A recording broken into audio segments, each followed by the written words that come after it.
right, I'm hitting go live. Hello, hello, hello. I was getting ready to say happy Sunday. It is not Sunday at all. It is Saturday. I am a bit thrown off. Day, Shauna Marie, Sarah B, Michelle. Happy Saturday. Thank you all for being here. All right, we're going to jump into our conversation. I'm going to do my intro. For those of you who might be new to the space, as I introduce myself, I like to say that my name is Jewel Pearson, and I built what I call a fancy tiny house in 2015. And since that time, I have shared my journey to hopefully inspire others who are interested in the movement. I built a fancy tiny house because I don't believe you have to give up luxury to go tiny, and that's what my house represents for me. I do offer coaching and consultations to help others in their tiny house journey. And once this video goes live, if you are interested in connecting, you will find all of the links in the video description to do so. And so this evening, as our special on our special day, I've got some special guests that I get to call friends, and I'm excited to have them here. So everybody knows you because I reference your work and reference you all of the time, but I would like for you all to do your official introductions, please. Hi. Hello. Do we have a delay again? I am Roshida Dowe, and I am a career break coach, a goddess, and I am the co-creator of ExodUS Summit. All true. Hello, friends. My name is Stephanie Thank Perry, you for other fact checking. co-creator of ExodUS Summit and house sitter, person who has spent half of the year in Costa Rica for the last 3 years. And I've traveled full time since 2015, have not had a place with a bunch of stuff, a house with things since 2015. It's been a while. It's been You're missing out. You're missing out on stuff. it's a minute. It's been a minute. That's the stuff that we're going to talk about. So we already know where Rashida is lining up on this conversation of downsizing and letting go. She's already put her put her stake in the sand. Stephanie is fact checking, so we are going to have some fun this evening. So welcome friends, welcome ladies. Here, as I talk, obviously I'm usually talking about tiny houses, people in the tiny house movement. I always start by saying that our homes, tiny homes, our journey to going tiny, has a lot of intention within it. That's something that I've determined is a thing for tiny house people. It's not people who just kind of live in traditional houses don't have as much intention as we do as they're designing the home and deciding to go that route.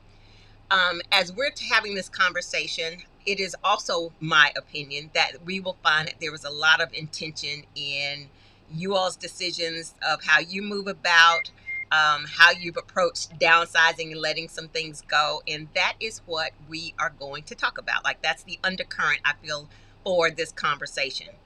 The other piece of that, this is as we approach ExodUS Summit 2024, the theme of which is the path out of the USA for Black women.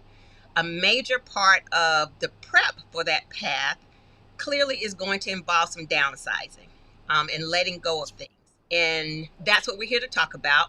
And for those of you that follow my channel, you know, as I'm talking downsizing and letting go, I'm not always speaking of it just in the relative to physical things, but we're also talking about it in terms of people, places, and things. And so we are going to cover all of that.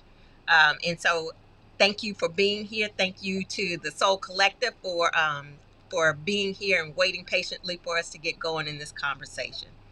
So one of the other things that I have shared is I had the benefit of downsizing the things, as we're talking about the things. I had the benefit of downsizing my things kind of over the course of 10 years. So I had known I wanted to live smaller, live lighter when my daughter was headed into kindergarten. And then as she was going into undergrad several years later, is really when I began my downsizing process. So from 2005, when she headed to undergrad, to when I built my house in 2015, I had downsized from a four bedroom, 3 bath house to a 1 bedroom, 1 bath. And so help me, let's talk about the your leaving. And I know there were some starts and some restarts. For Stephanie, I know that much about it. But what did that look like to you from a downsizing perspective? Were you thinking of that initially, or were you just headed out, um, and not thinking about what to do with the things? I did know when I left back in 2015 that I wasn't coming back to that same life. So I got rid of everything. I started selling stuff off. It took me about 15 months to get my whole plan together, which included the plan for my stuff.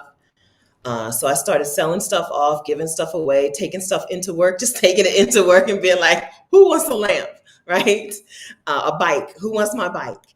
I started doing that 15 months out.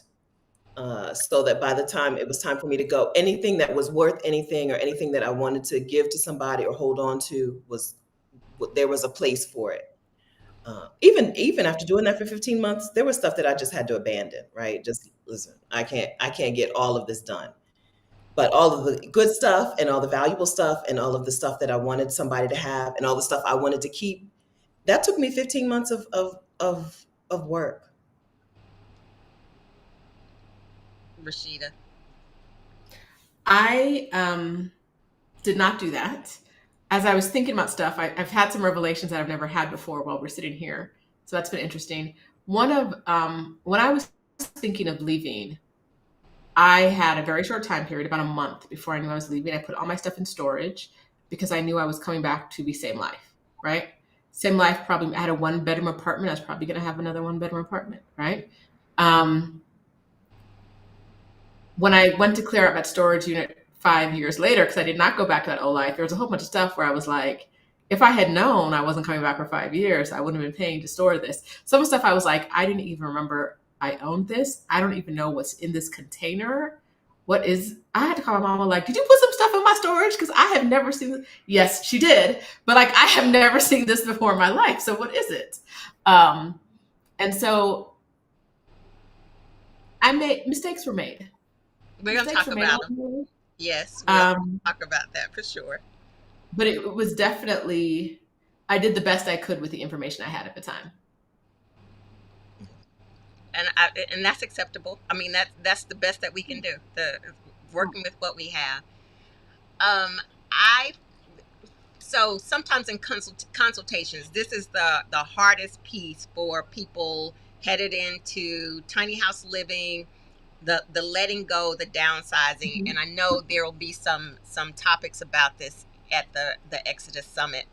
I feel like some people kind of go into it and they have no idea that they're actually going to enjoy the leaving. And so they kind of hanging on to the things because they don't know what to expect. And I can absolutely relate to that. And I've joked sometimes that it ends up kind of being like, I don't know if you remember that scene, Richie from Harlem Nights, when he had met Sunshine, and he picked up the phone and he was like, let me speak to your mom. I ain't never coming home, or I ain't never coming back. And then you got to realize, okay, so I do have to come up with a plan because this is enjoyable. And so I can relate to your storage unit conversation because I too had a storage unit from about 2015 when I first built my house to about 2022 when I purchased a small storage unit that's in the back of the house, because sometimes you're just going to have some things that can't go in the tiny house. But my thought process was that I was saving money. Because what I pay for my tiny house wasn't as expensive as rent. So I was saving some money still. And then kind of like the Richie, I ain't never coming home. My thought process was I needed to be sure that tiny house living was for me, because if it wasn't, and I was going to go back into a bigger space, I was going to want those things that I had. I was a World Market Pier 1 shopper. I was going to want to go back to those things and not have to do the shopping again. And so it's kind of a safety net for some people. But like Roshida said, sometimes you realize there's some mistakes along the way, and your approach should have been different in the beginning. Mhm. So as you are now in this lifestyle, and it kind of is to what Roshida said early on when she put her stake in the sand, what is your process for ongoing downsizing? Because and we're still talking about the things, because you sometimes end up collecting stuff. So what does that look like? As we started this conversation, I realized that I'm going to fill a space. It don't matter. Like, you put me in a 1-bedroom, it's full, and then we're done. I'm in a 2-bedroom now, it's full. When I was in my 3-bedroom apartment, my basement was full. My 3-bedroom house, everything is full. I had never thought about that until this conversation, because I avoid these conversations about minimizing and downsizing, because It's okay. girls not It's a really into safe it. space. It's Listen, okay. it's a struggle. But yeah, looking around, like, I'm going now. I will say new me versus old me. I'm filling it with different things, Okay. and I'm not feeling like my basement used to be packed, like boxes and receipts and documents and things. And every room, my house was packed with things. Mm-hmm. And there's less of that now. But it's still like, it's not, I would say now as opposed to then, it was like bursting at the seams then. Okay. And now it's just a lot. It's just a lot now, right? Like But it's not bursting at the seams. It's a it's lot, not but it's bursting. not. Okay. Okay. So I think before, my home had so much stuff that sometimes it made me uncomfortable. Okay. Like, God, every time I turn around, there's something, right? Mm-hmm. Now my home has so much stuff that it might make someone else uncomfortable, but they don't live here. So I'm fine, Okay. right?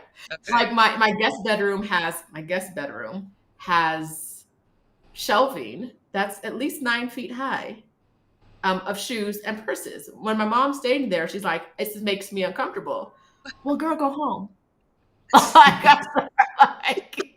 you don't have to be here, but my shoes live here, right? Yeah. And so I think I've managed, because I've spent that time traveling, I've managed to figure out whatever things I really want. And I'm not down to the things I need. I'm down to the things I want. Okay. And that's, I would say, the biggest difference. Because I've been traveling full time, and with just whatever I have in my suitcase, I have with me since 2015. What that looks like is much bigger than it was. So there was a time when I bopped around the world with carry-on and a backpack. Mm-hmm. Now I have 2 check bags, carry-on, backpack, purse that's supposed to be inside the other carry-on, but it's really not. I just hide it under my jacket.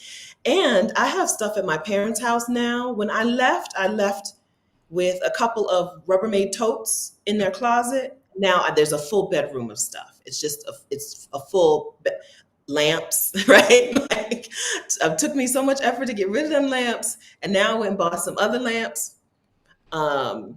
So I've been accumulating stuff. When I go from place to place and just go into a store outside of the US, shopping looks like, oh, I need this coffee mug. But when I'm back in the US, shopping looks like, I need everything in this store. I just easily fall back into right away. Like, you're here for a few days. Why are you going through this store What is the plan for that stuff, Stephanie? Because as I've heard you say, you don't intend to come back to the US. So what is your plan for that stuff? It's so cute. Ain't no plan. Okay. Okay. It's cute, and I'll just look at it, right? Sometimes I'll say, so the bedroom, it would be nice if that bedroom looked more like a bedroom that I'm set up, right? So sometimes I'm like, well, this would be nice in that bedroom. Other times I'm like, listen, I just don't want to live in a world without this thing. I have 3 rolls of wallpaper. I got 3 rolls of wallpaper that I just couldn't leave there because I didn't think I would be happy if I didn't have them in my life. That is United States Stephanie. That's not Costa Rica Stephanie. Okay. But in the US, I just need that stuff. Okay. I don't. So Okay. I have a very similar experience in that I don't tend to shop. I live in Mexico, for anyone who doesn't know. I don't tend to shop here unless it's something that I need. But the minute I touch down from one trip to the US, I'm making a list of the things I need to buy when I go back to the US, or the things I have shipped to a place in the US and have to go pick them up somewhere. And I'm gonna go to Target, right? Like I have a list of things. Even if I've already bought them all, I'm gonna run through Target one time and see what they got for me. What Auntie Tab got? Is that an avocado cutting board? That mug? Throw it in the vet, right? Like because it's also there's that living abroad. There's that aspect of like familiarity, and it's not like oh Target things are so familiar, but like there is I don't know how to explain it. There's this air of like I know these things, I know these brands. This cup is so cute, and the mug that like I can't live without is in America. Like I hate to say it, but Right, like right. right, it just is with the slogan that so the slogan that touches me that like I have some feelings about. That's in America. Like the plain beautiful designed mug I can get in a lot of countries, but like the you know avocados, the honey on the mug, the cute slogan on the t-shirt. America does that really well. Okay. So, I see we've stepped into something here with the stuff. Like there are two personas happening. Uh, mhm, International Stephanie and Rashida yes. and US Stephanie and Mhm, Rashida. So I feel like there has to be a little more work here with the accumulation of things and stuff. And I'm gonna offer you all my services for free. Uh, We what need you. We need you. what I have seen for myself over the course of these 10 years is that the intention that I was talking about mhm, in my tiny house journey has changed me. So I used to be the shopper. That used to be one of my pastimes. Like I said, I was a World Market Pier 1 shopper. Designing and doing all that stuff just brings me a lot of joy. Clothes shopping brings me a lot of joy, but obviously I can't do all of those things in this house and be able to exist comfortably in my space. mhm, There is some comfort in shopping, like when you're having a bad day, you just want to go out and spend some money like that. That all of that hasn't escaped me, but I have changed in some intentions in that I my habits are different now. So if I bring something in, I'm generally taking something out. I spend more money on things for the quality of things so that I can have them for long standing time versus buying the little knickknacks that I know I'm going to throw away in mhm. a few months. So that has been the change that I have experienced, but we're going to work on international and locals, those personas on you ladies.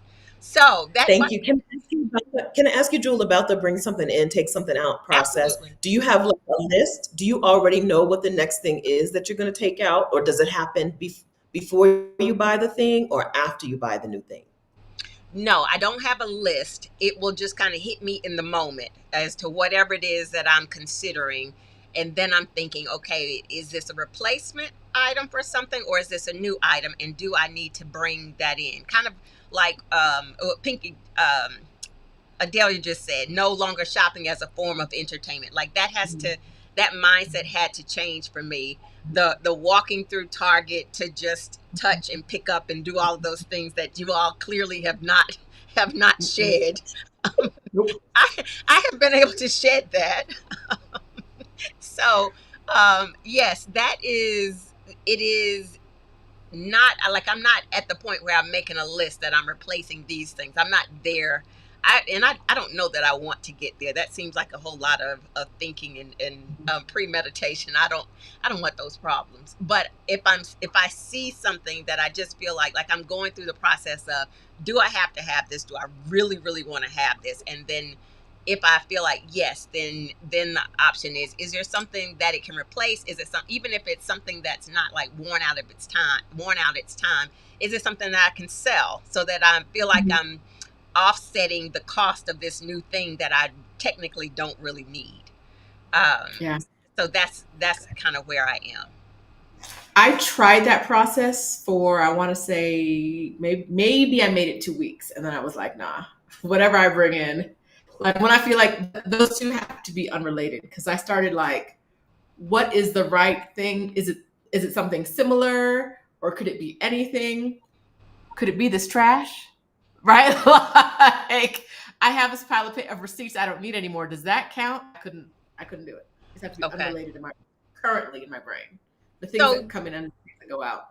So I guess, Roshida, let me ask you this: with the things that you have, are you considering staying in your apartment, your home, for long term, or is the option that you might move and then you have to go through the moving process that you would in the States?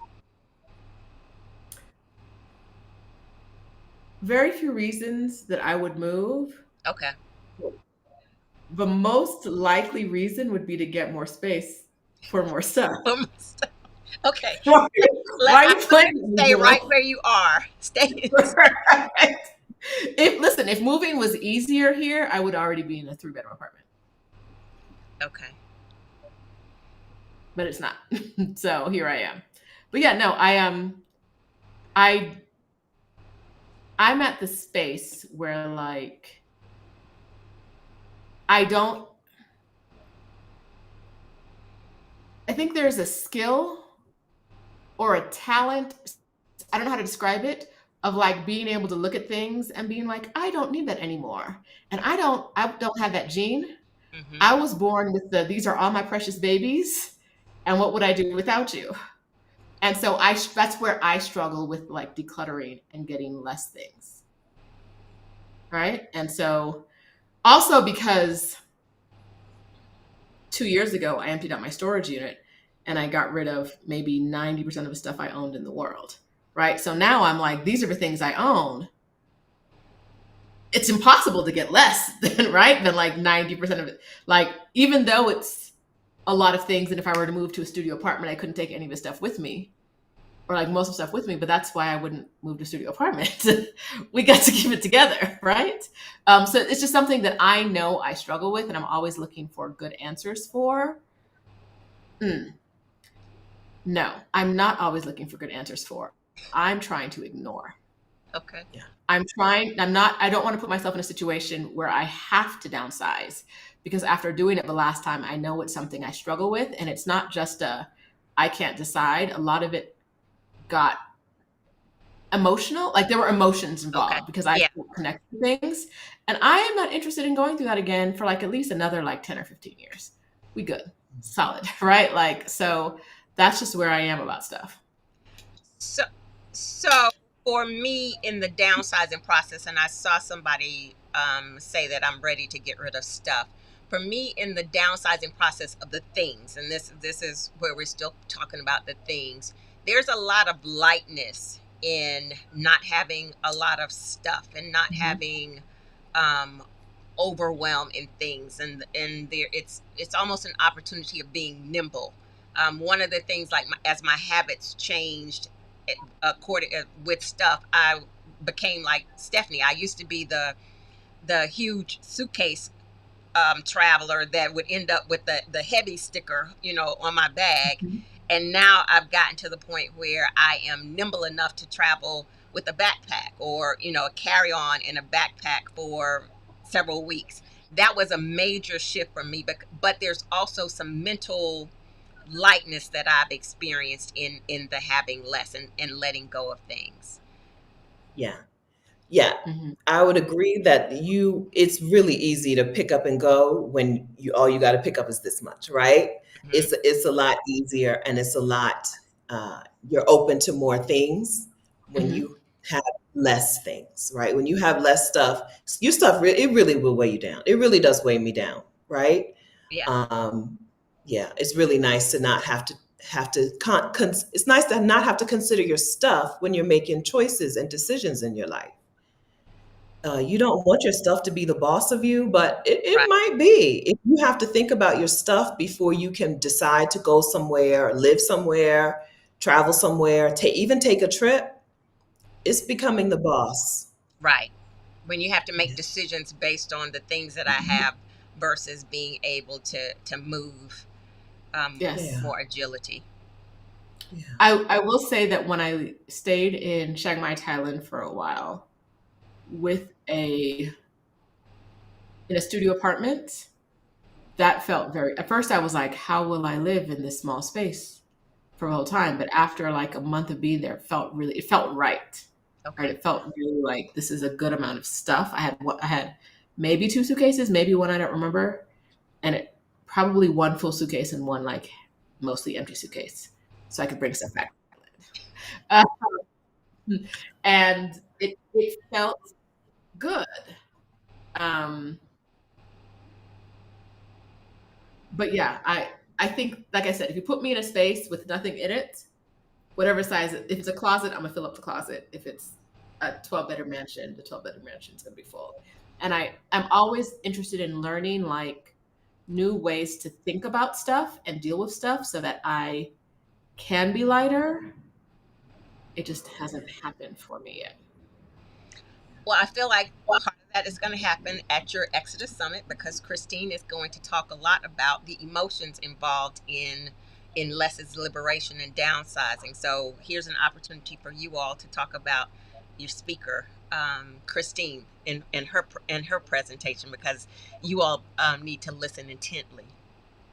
Wait, Jewel, wait. Why is she doing this? Why?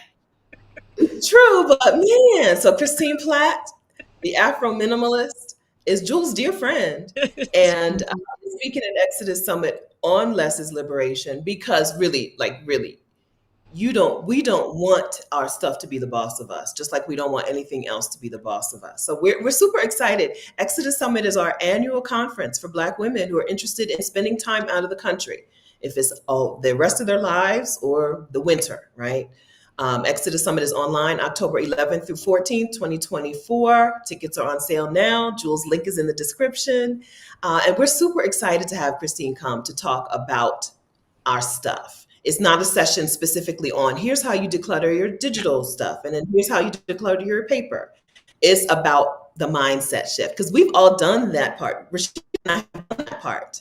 And still, our minds have not changed. Right. At least our U.S. minds, right? Our minds Yeah. inside the U.S. have not changed. So we need her. Roshida, so I'll take it upon myself to invite Roshida directly to that session. I will invite Roshida to come to the session I'm going to bring you both because there. I'm going to walk you both in. I might there's a show up. mindset that needs to happen. Yeah. It's more than the act of decluttering. It's more about our relationship with things and Yes. what's going on there. Yeah. Absolutely.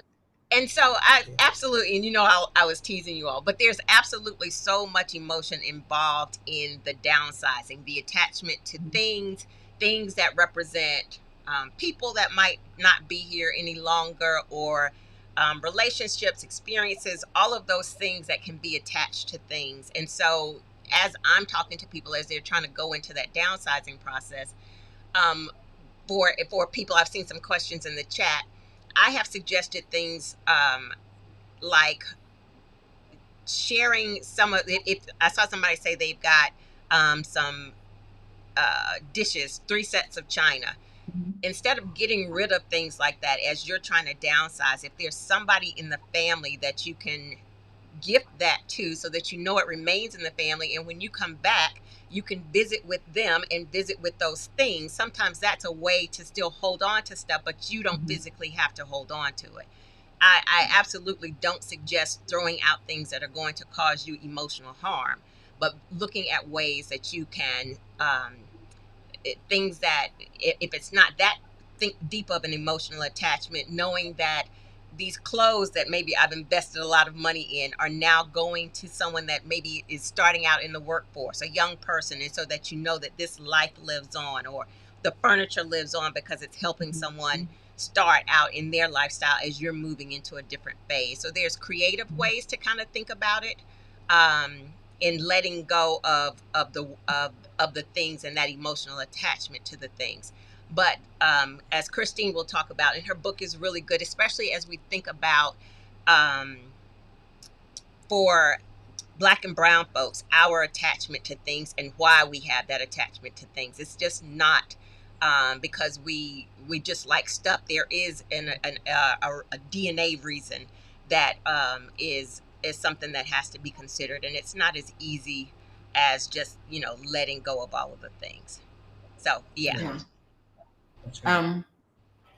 One of the things, so I talk to people all the time about moving abroad, and one of the things that comes up a lot is that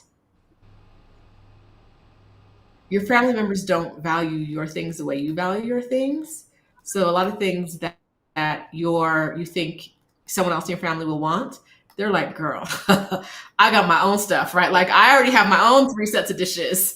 I can't take nothing else. And Right. so I feel like someone in the comment asked about like thinking about how people are going to have to go through your stuff if something happens to you. Yeah. I don't care, burn it off. Personally, me, like, whatever. Pay someone to clean it out is fine. If I'm not here, because I know these are emotional attachments, not like, if you don't want it, fine.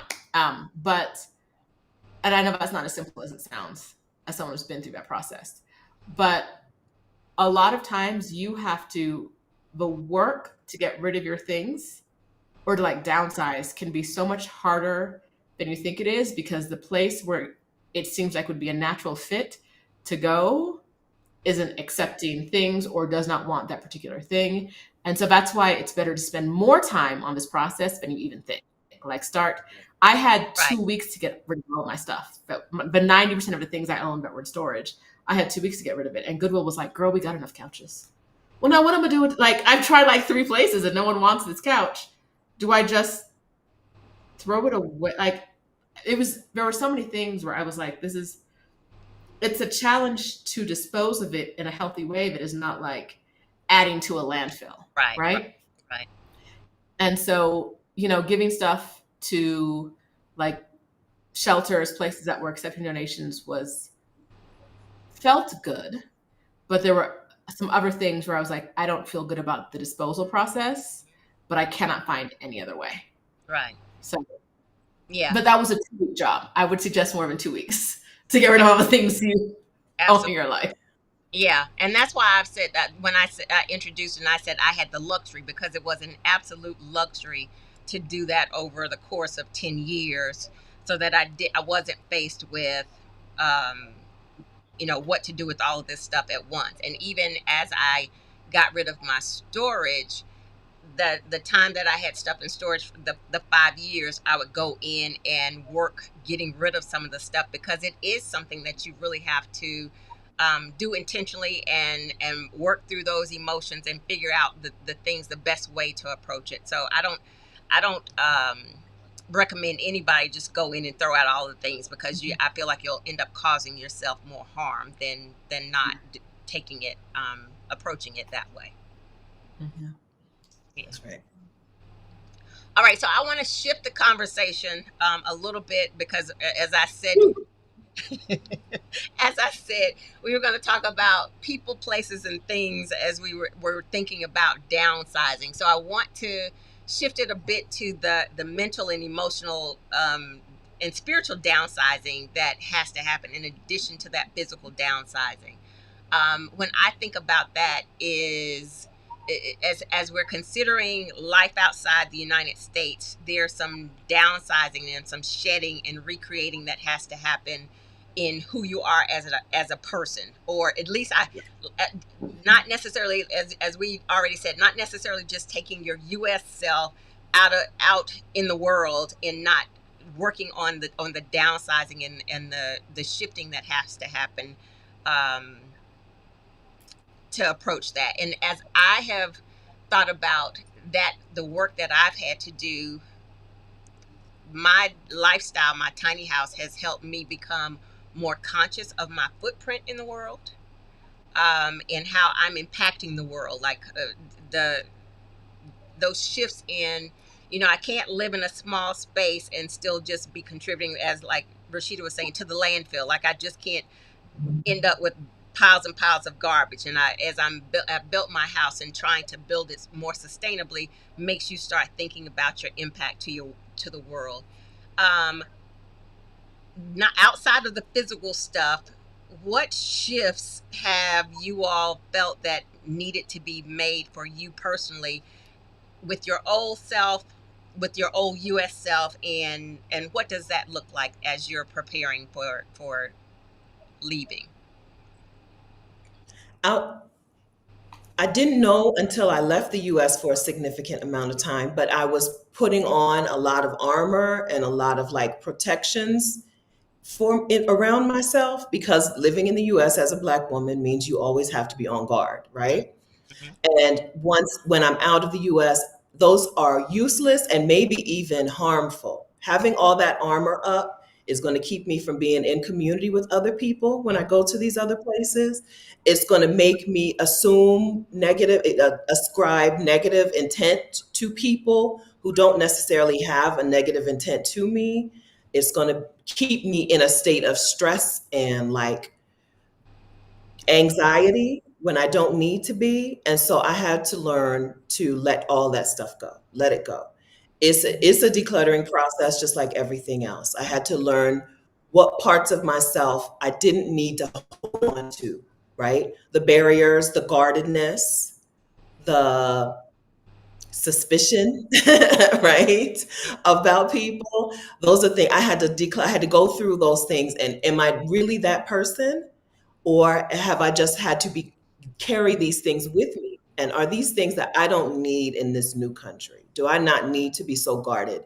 Do I not need to be so isolated? Do I not need to be so suspicious and all of that? Mm-hmm. Uh, and that's a real process. Do you find that's a constant process, or do you reach a point where you actually change? Changed. I Okay. changed. I don't think it's a constant process. I think when I come back in the US, I put it all back on. Mm-hmm. It's pretty accessible. Put it all back on, and then as soon as I get on that plane again, drop it. I don't think it's. I think that's a. I don't think it's a process. I think it's a change that happens and it's done. I think. Okay. Rashida. On a lighter note, I have decluttered my relationship with time. It's a wheel. It's 1 minute and then it's another minute and then it's another year. What day is it? What time is it? Am I where I need to be at a particular time? This is not my business, right? It's not my business anymore. And in a sense, that in a lot of countries, the idea being focused on time is going to do you a disservice and is going to Mm-hmm. make your stay uncomfortable, right? Someone says they're coming tomorrow. Tomorrow could be tomorrow. It could be 3 weeks from now. It could be never. Okay. And in that same vein, I have decluttered my relationship to minor inconveniences, Okay. Mhm. right? Like if you're not actually physically hurting me, I might bitch about this for a second, but I'm not like, it's not like I think before I would get more upset than I do now. Like, That's right. is this a thing that someone is truly inconveniencing me? Or is my Spanish just not good enough? I blame everything on my Spanish. I'm sure I just didn't understand this. I'm sure someone was rude to me the other day, and I was like, no, I understood that. I don't like that. I felt like, so now I'm upset because like I understand enough Spanish to know that you were being rude. Now we're in a very tense situation, and everyone is kind of upset right now, but I'm not even talking to you. And here you go being rude from beside to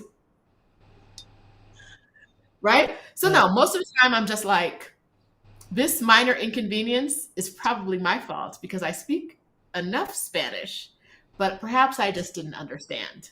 And so it's okay. It's all Okay. it fine. is nice.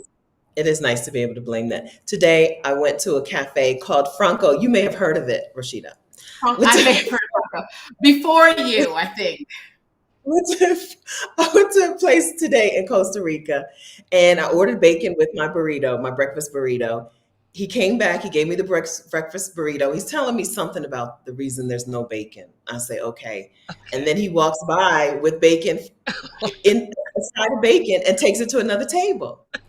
And I'm like, now there is a version of me that would have some thoughts about this, but there is also Costa Rica Stephanie Pura Vida. Like, it's all good. Listen, I'm not gonna get worked up about that bacon. I got bacon in my refrigerator. He didn't charge me for it.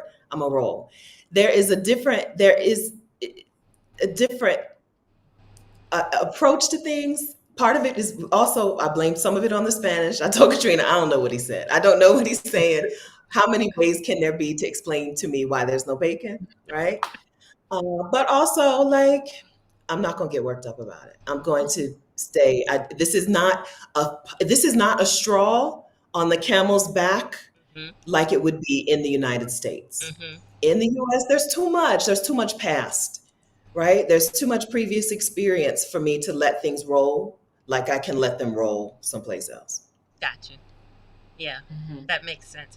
But there's what both of you all have shared is the work that you've done and the work that you continue to do to remain in that place. And I think it's important for Mhm. people to recognize that you're you're out of the US self. You're going to be changing, you're going to be shedding, you're going to be shifting, and it's a lot of big emotions involved in that. And so again, a throw out to Christine's session is that you have to be willing to do the work to understand that this is a difficult adjustment for me to not be suspicious, because I've lived in the US for all of these years, and it's just who I've become because it's heavy armor. And so at some point it is maybe even investing in some type of therapy and some deep work to be able to let that go, because you've got 40-50 years of this heaviness, and now you're out in the world for a few months, and you really don't even know how to navigate that space. That's right. Mhm. You can see that. You can see the people who aren't doing that, right? You can see them when you're out. You see it too, Jewel. When you're Yeah, out, you're like, girl, leave that stuff back yeah. home. Like Don't bring that here, please. Rashida and I just were talking about that recently in San Miguel. Yes. That's some US stuff. We're not doing that over here. Yeah. Yeah, it's very hard to move abroad and bring everything with you in any sense of the word, whether that's physical things, emotional things, old habits. You have to leave some things behind. And sometimes you don't know what you need to leave behind until you're actually there. But we all bring stuff with us that we don't need. And it don't serve us, right? Like, not only do you not need it, but like it's a negative where you are. Yeah. Yeah. Let's talk about it with Mara saying therapy is important for my move abroad. And recognizing Yes. that up front. Like I've heard somebody say, not bleeding all over people, not taking your wounded US Mhm. self and going to these other countries and bleeding all over folks that had nothing to do Mhm. with the wounds that you received in the US. So that piece of it is important. That's right. See you at the summit, Mara. Boom, boom, boom, Absolutely. And boom. I have dropped the link several times. I'm going to drop it again to register for the summit. There's the link. That's my affiliate link. So I get something, but just use the link. Yes. I don't know what I get, but I get something. Y'all use the link so you can go to the summit. This is year 5, and I am pleased to have watched this grow from year 1, and just really proud of my friends for what they're doing, and the work that they're doing for Black women. So here's an opportunity for you all to talk a little bit about something else that y'all want to talk about for the summit. Is there? Yeah. Go ahead, Rashida. No, go. So Exodus Summit exists because we don't want Black women to think that these things are out of reach, right? Every time you hear people talk about something, it's easy to come up with a but, right? She could do this, but she can spend winters in the Caribbean because, and I can't do it because she can move to Mexico City because. And so Exodus Summit exists because we don't want that to be the end of the thought process. Right. Let's think this thing through. Let's find a solution or a workaround or a way to just eliminate that but, right? We bring in speakers every year because somebody has navigated a thing similar to your but. Somebody else has already figured out some solution to it, some alternative to it, and let them talk to you so that you maybe their exact solution won't work, but their thought process would be helpful, right? Exodus Summit exists because no matter how what your problem, what you think is the reason you can't do this thing, whether it's move abroad or take a career break or bop around nomadically, somebody has navigated it. And Mm-hmm. all you really need is to hear somebody's solution, hear somebody's process for you to, it'll turn something on in you. It'll flip that switch in you and make it a whole lot more realistic and accessible than you expected. Mm-hmm. Yeah. And some of the specific topics we're talking about this year are, as we talked about, Christine's Platt about liberation is less. So, like, what does it feel like? How can it be more liberating to have less things? We're talking about, or less is liberation. I mean, we're talking about moving abroad with your children, how to get them in the school that's a good fit for them.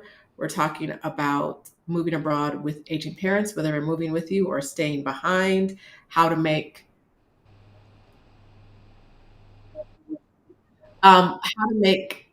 accommodations work for them, a situation. Steph, what's the word? A plan? Girl, An arrangement. An arrangement. yes, that's it. Thank you. Yes, sir. An arrangement works for them. We're talking about healthcare because it's such an important topic for people who move abroad. We're talking about co-living, which is picking up an interest, but figuring out how you can um, live with others. And this is, I'm hearing more interest from older women on this topic about women who don't want to, they want to age in place, but they don't want to age in place alone, right? They don't want to, some of them want, we have co-livers who want to bop around the globe and live with someone new every 6 months or not or so. But we have some people who are like, I just want a home, but I don't want to be alone in the place I go to. And so we're having a session on that. What am I missing, Steph? We're talking how to stay in a country legally, right? You can show up anywhere, but how do you get legal residence in a country? Of course, Rashida's teaching that. Roshida Dowe, Esquire. Stephanie Perry, house sitter, is teaching a session on house sitting. You can use house sitting to cut your expenses before you even move abroad. And of course, you can use house sitting to scout out locations in places that you may want to move to. We're talking about how much does it actually cost to move abroad? Right. How much does it actually cost to live in country X or city Y? How do you figure that number out? And then we're talking, where the money gonna come from? How can you get a remote job? We have a full session with Libria Jones on finding remote work, and we have a full session with Francis Benjamin on getting a leave of absence or getting approved for remote work with your current employer. All the buts, like all the buts. We're talking about those things that you think are going to keep you from moving abroad. So so. By the time is over, you're going to have some ideas. One of the things that both of you have touched on, and again, as we're talking about downsizing people, places, and things, one of the buts, as you just mentioned, Stephanie, often ends up being people's opinions, and that was something big for me in this process of building my home, the downsizing, like everything involved with that. Folks thought I was, at the time, I was crazy, and those people can end up being your dream killers if you let other people's opinions, or really what it is, their fears, guide your dreams and your decisions. And I feel like that is, and I've always shared, like, finding your community and the people that can support what you're doing, who align with what you're doing. And that's one of the things that the Exodus Summit absolutely, and the group absolutely provides, those those like-minded folks. That's exactly right. Because people will give you their opinions without having done any research. They're not really thinking about things from your perspective, right? And so you do need to be in community with people who are on with you, walking the same journey, with people who are a few Mhm. steps ahead of you, right? Because some people gonna tell you what they think, and that will seep in. You need to counteract that. You need to counteract that message, that information, that fear with community. Community is the antidote to that. We think the antidote might be convincing people, Right. right? I Right. just need to convince these people that I'm right and convince them that, they should see things my way. That's not the antidote. It's not going to work. It's just going to wear you No, out. The antidote no. is, let's get in community let me find my people. Let me find people who are on this journey. Hmm. And there are also people who will tell you things lovingly. And there are also people who will unlovingly tell you that no matter what you're experiencing, you're wrong. And even though they've never been in that place or done that thing, Hmm. their idea of what it is right. Like people tell me all the time, you're lying about living in Mexico. It's really unsafe. And I'm like, okay, like, sure. I, I don't actually want you here. So I'm not going to try to convince you that it is safe. Right. But like, it's all these things are wrong, what you're doing the wrong thing and you're gonna end up whatever. And it's like it's not even coming from a loving place. Like the people in my life who love me gave me some of the fear talks ahead of time, like when I was moving here, and even the like, why Mexico City? It's so dangerous. I'm like, yes, in the 80s, it was crazy dangerous. It's not the 80s, right? Like, I'm not selling drugs. I'll be okay. I'll be Right. okay. But yeah, you get so many people who uh, who project their fears onto you, and especially the ones that don't know you. It's never about you, right? It's never about your well-being. The Right. people who don't know you who are projecting their fears onto you, it's about what they lack. Like the people who project that it's not safe. As a woman, I get this more from men. It's not safe. Uh, you're going to die alone. No one will love you there. And I'm like, were you loving me in the US and I missed it? Like, I don't, who are, right? Like, all these single Black women in the US, and you have decided to get on the internet and tell me why I'm going to be alone instead of wifing one of them, right? Like, you're concerned that you're going to die alone. And you're projecting that onto me. You're concerned that where you live isn't safe. And so it's hard to imagine that where I am Yeah. could possibly be safer. And you just have to detach yourself, no matter how it comes in, whether it's someone who loves you or a stranger. You have to detach yourself from other people's fears and tell yourself that, like, you have more information about your life than they could ever have, right? I have more information about my life in Mexico City than someone who's never even been to the country could ever have, than someone who's never been to my apartment building could ever have. And because of that, like, when I say it carries little weight, I mean like zero, like negative weight. Like I'm laughing at these comments. Like, what? I can't do anything with this. It's not productive, and it's more about you. So I'm gonna let you sit there and believe this thing you believe, and move on with my life. Yeah. Yeah.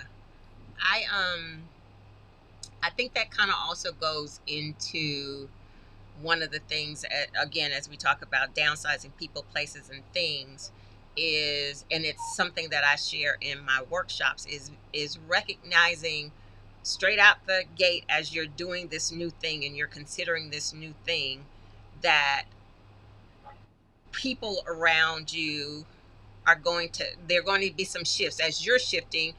The people around you are going to shift because not everyone can adjust to you're doing this new thing. And if you're aware of that up front, that relationships and friendships are going to, as you're evolving, relationships and friendships are going to evolve because, all of the things don't align anymore.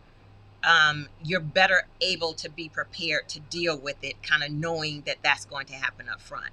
And that's a hard one for me, even as it continues to happen, because I've always been the holder on to people, long-term relationships, but then having to recognize that my evolution doesn't work for them and where they are, and no matter how long they've been around, it's just the evolution of relationships and friendships.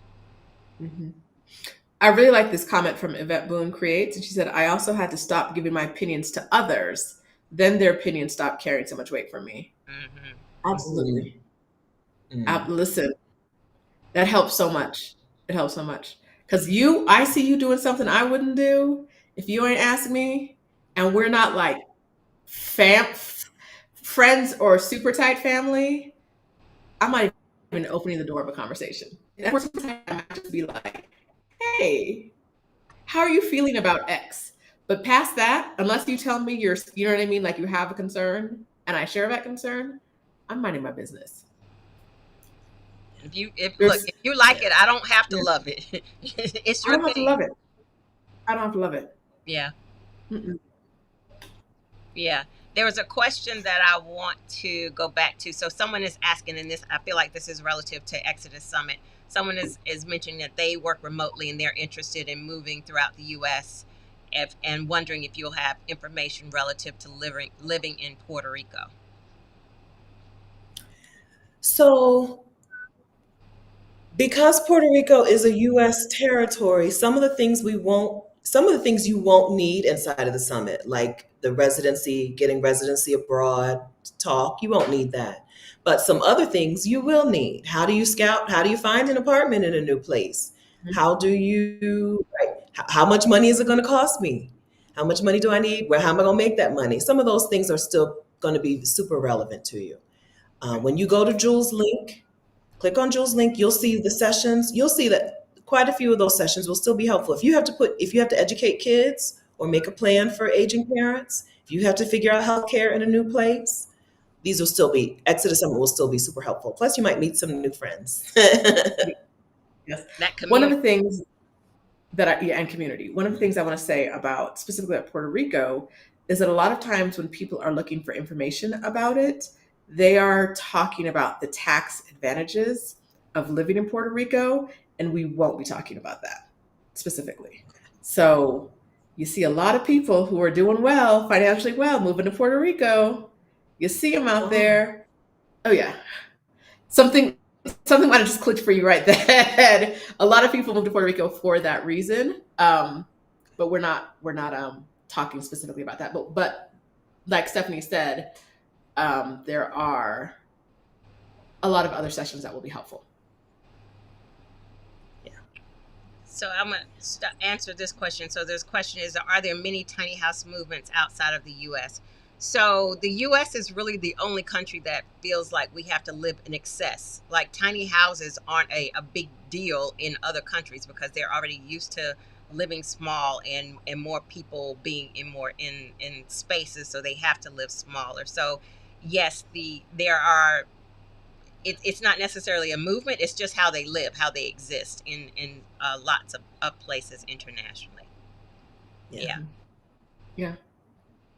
But I think places that where like there are a lot of Americans and Canadians moving to, there is a different kind of interest in especially like a specific look of tiny house, right? Americans and Canadians want a specific look to their tiny house.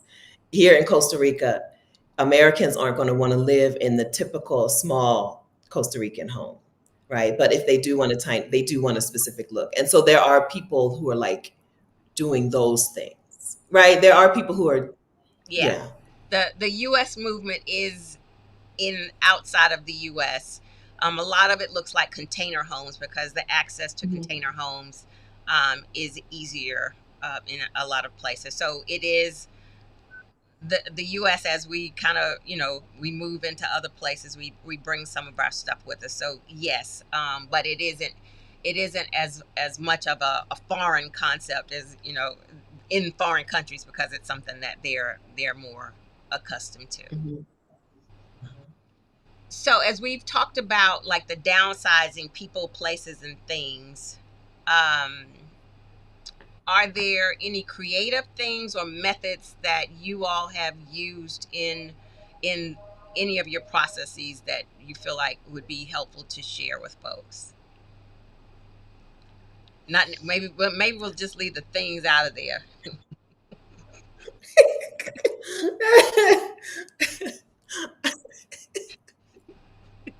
So, um, so, well, creative ways that I've downsized or creative ways that I've decluttered. I have, I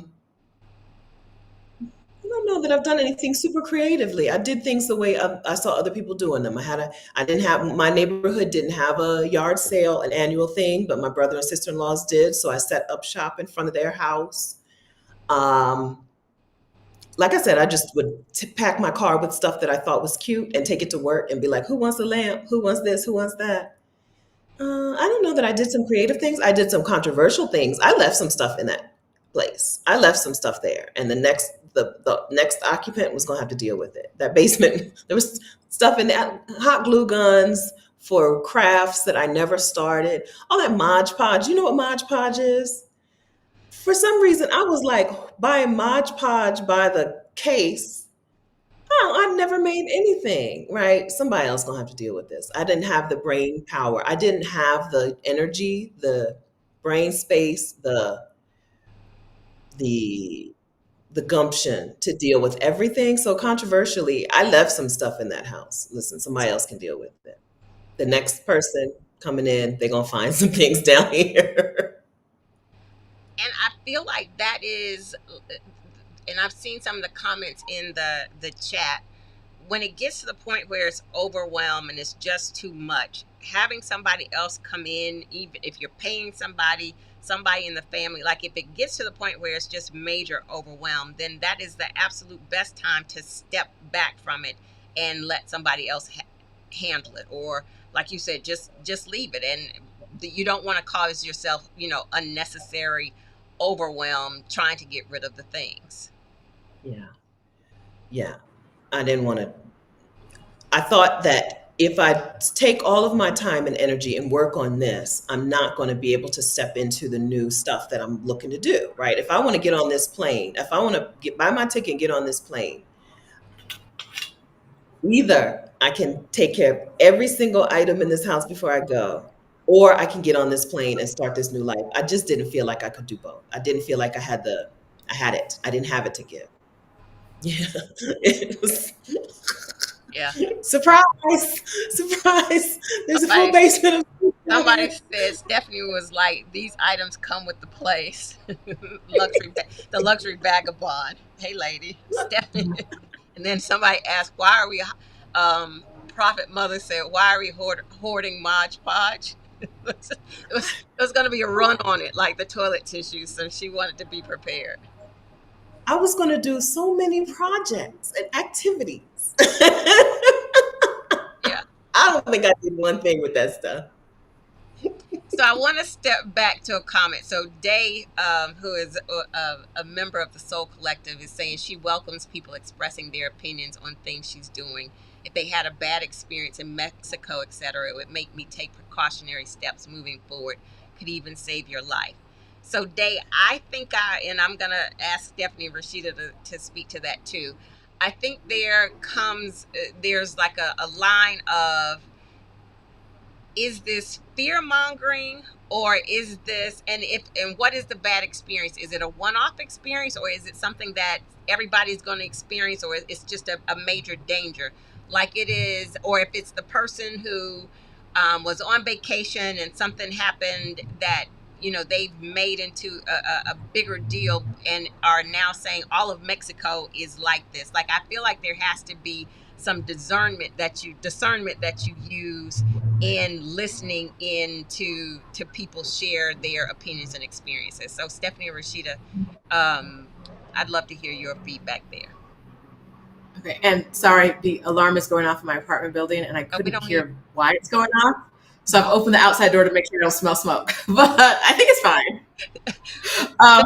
That I reminds think me, we're hold okay. on 1 second. So that reminds me, Stephanie and Katrina tried to kill me when they were cooking bacon when I was doing a live. Wow. They were, they Mm. were, they were cooking Mhm. bacon It and was, it, well, Katrina was cooking, Katrina, the person who does not like to cook, was cooking bacon and it was smoking and I was about to die and they were out at the pool.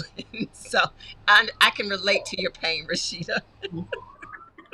I have no idea what's going on out there. But about the fear, I think fear can be valuable. It can be information, and sharing a bad situation can be information. But as someone who lives abroad, I will tell you, David, that's not normally what happens. Helpful information isn't typically what you get. Typically, what you get is my cousin was in Mexico. It's a very big country. My cousin was in Mexico and got robbed. It's safe. It's unsafe. I'm never going to go there. And I'm like, how many people get robbed in the U.S. every day? Like, it's very rare for the fear mongering to come with context, right?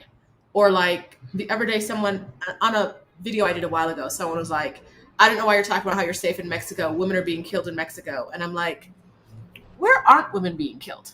Like, if you can point to that place, that's one thing, but don't tell me you live in America and I shouldn't be encouraging women to move to Mexico because women are being killed here. Because I'm like, Black women go missing all the time in the US and are murdered all the time in the US, and our police don't even care. We are paying these taxpayer dollars to the police who are like, she probably ran away. She'll be fine, right? Right. Like, Right. and so, yes, information can be helpful. And if I'm unsure about my decision and I ask you for input, that's when I think it's helpful. I live in Mexico. Telling me that your cousin got drunk at a resort and then couldn't find her purse, that's not helping me. I live here now, right? Like, what do I do? Not get drunk at a resort? Okay, like it's helpful. I think it's helpful when you ask for it. Unsolicited advice is rarely helpful, and it's rarely intended. It's rarely received in the spirit in which it's intended. If it's intended with a good motivation, if it's not, if it's just someone being hateful, it's even worse. And that's why I don't allow unsolicited advice in my direction. I will tell you, if you're giving it to me, no thank you, keep that for yourself. Because like I said, if I'm going somewhere and I have questions, I'm going to ask the question to people I trust the answer for. Joe Bob 93 on Twitter, I don't know him. I don't value his input on the things I do in my life, or him telling me, and typically it's saying you should not do this because X. I don't find that information helpful, right? And so, Yeah.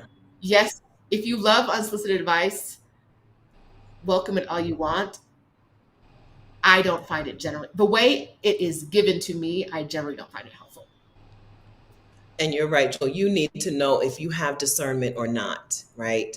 If you're going to take something and I think that's the thing you need to know about yourself.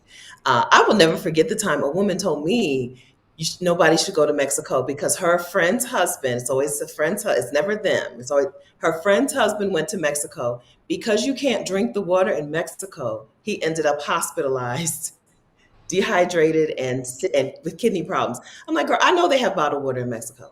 I know, even if you can't drink the water in Mexico, which, maybe, I don't know. But I know that they sell bottled water there. I know that there is filtered water there. So this is a person who didn't have discernment. Somebody told that her and her husband that you shouldn't drink the water in Mexico. Instead of having the discernment to say, let me ask someone who lives here or works on this resort or whatever, they just drank no water, no ice, no beverages. The man ends up in the hospital. I thought he drank the water and like drank tap water and in the hospital. He just didn't drink anything. They told him not to drink the water in Mexico, so he did not drink the water in Mexico. For the 3 months that he was there, he severely dehydrated. That's wild. Discernment. So you need to know if you have it. Discernment is the thing that I don't know if people know. When they don't have it, I don't know if you know that, but it would be really helpful if you did. Yeah. So Day, I see your follow-up comment If you feel like you're expressing your regardless of whether folks ask for your opinion or not, and you've had a bad experience, if you want to express that to your friends and family, we're not saying don't. This is all, personal preference, and so absolutely continue to do that if that works for you. Yeah. I uh, like Tori Profit Mother has a comment before that, and I really like it. She says, I try to ask people first before I give unsolicited advice. I have an opinion about that. Would you like to hear it? And I think that's really helpful. Tori, I'm gonna tell you, no, I love you, Tori. So I might tell you yes sometimes, but like oh, if it's a choice I've already made or like I'm already in, like telling me why Mexico is unsafe while I live in Mexico is not helpful. If I am moving to Beijing and you want to tell me, and I know you and I respect you, there's some bars you got to pass, right? And you want to tell me about some issues there because you've been there, you yourself have been there, that's different. And that's a lot of what we're talking about isn't about like people who love you sharing information. We're talking, a lot of this is about like strangers who feel like they have the right, right to tell you what you should or should not do with your life. And that's the discernment you really need. right, absolutely. Kind of to like what you said, if it's Joe Bob on Twitter, there's so many comments that I have to field of, like, the comments about my house, comments that my house say I'm always going to be single, comments that, all of the things. And I've lived in my house for 10 years and it brings me joy. Those are the things that I'm, filtering out, because I don't know you and I don't really give a shit about what it is that you're saying, because it adds no value to anything that I'm doing. No value. No Yeah. value. Yeah. And some people don't want to add value. They just want to hurt you. And they do it. And they think that by them expressing their unsolicited opinion, it's going to hurt you. Baby, I didn't even know you were alive yesterday. I'm going to forget you're alive Yeah. tomorrow. Like, you can't hurt me, Joe Bob 92. Like, but there's a type of person that gets pleasure from that. And that's something, if you live out loud, you have to Absolutely. learn to like exclude from what you've got going on. What you take in. Absolutely. Mm-hmm. Yeah. The person El, to just I'm sorry. declutter. That's the person to declutter from your life, right? Oh, yeah. Absolutely. Elle says, do your research, collect your information, and operate with discernment and wisdom. You accept what is relevant for your purpose, eat the meat, and spit out the bones. Absolutely. Mm-hmm. Absolutely. So knowing what you know now, and again, downsizing the people, places, and things, what would you tell your former pre-downsizing self? Like, what advice would you give yourself going into that process now that you're on this side of the things?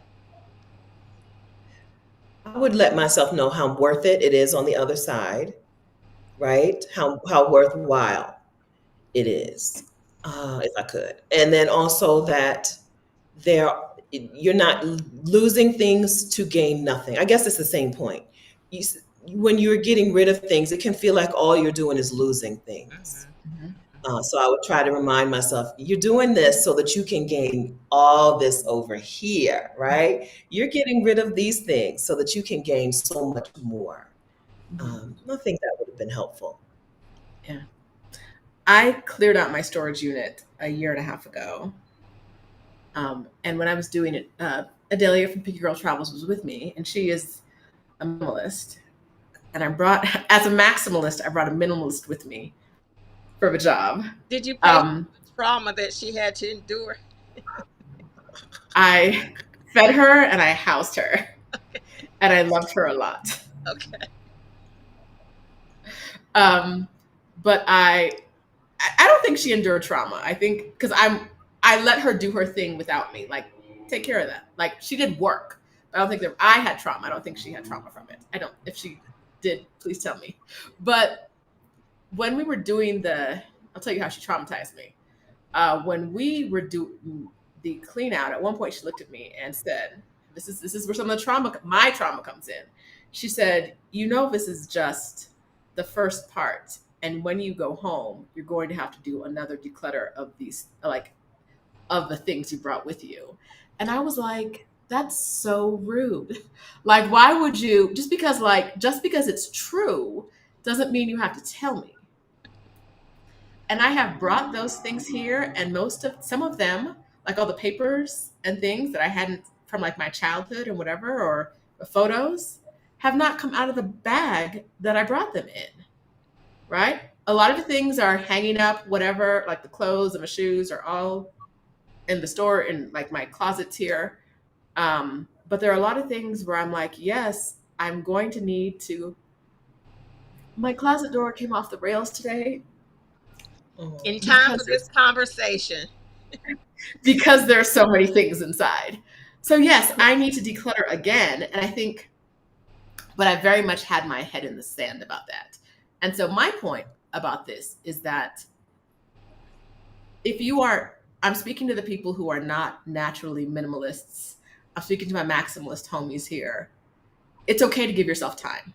Absolutely. I think it's okay to give yourself time, right? Like it was very hard for me to declutter a year and a half ago, and I haven't done the second part yet. And I will at some point, especially now that the closet door is off.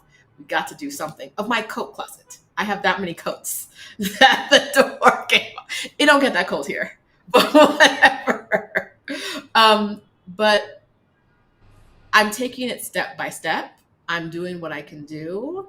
And one day I will do more. It'll just take time. So Stephanie talked a bit about this, but I really want to kind of call these things out for people who are approaching this journey. What are some of those benefits? We kind of high level said, you're getting rid of stuff, but there are benefits on the other side. So as I speak to my tiny house journey, as I speak to my downsizing journey, the lightness, the simplicity, life is less complicated for me. And I'm constantly going through and continuing that purging because, I'm not a minimalist either. So I have to be careful because, piles of paper, like what Roshida was saying, piles of paper will stack up as I'm in my avoidance mode. And so there is that constant of doing those things, but there is such a lightness and a simplicity in having the less complicated life. So kind of share in your opinions, what are some of the benefits that you feel? I got to make a life from scratch Mm. by letting go of walking away from everything, right? First decluttering and then walking away from the rest. I got to build a life from scratch. So even though I'm in these suitcases, everything, when I open up them suitcases, I'm so happy to see some of that stuff. There's some stuff that I just have because I haven't gotten rid of it yet. But sometimes I'll be like, oh, and look at this and look at these, right? I own 2 pairs of sunglasses. I think they are adorable. I have a little figurine that I'm carrying around with me. I'm like, every time I see it, I'm like, oh, I love that figurine. I got 1 pair of earrings right now. One full pair of earrings plus a half a pair. And I'm like, I love these earrings. It's really nice to have everything in your life be something that you chose. You started off with us talking about intention. It's really nice to have chosen everything in my life and not have to have things because of whatever, because somebody said I have to have them. So that's nice. There's a lot of joy. I open up my little backpack every now and then. I'm like, that I only use for travel stuff, right? And I'm like, oh, I love this little pen in here.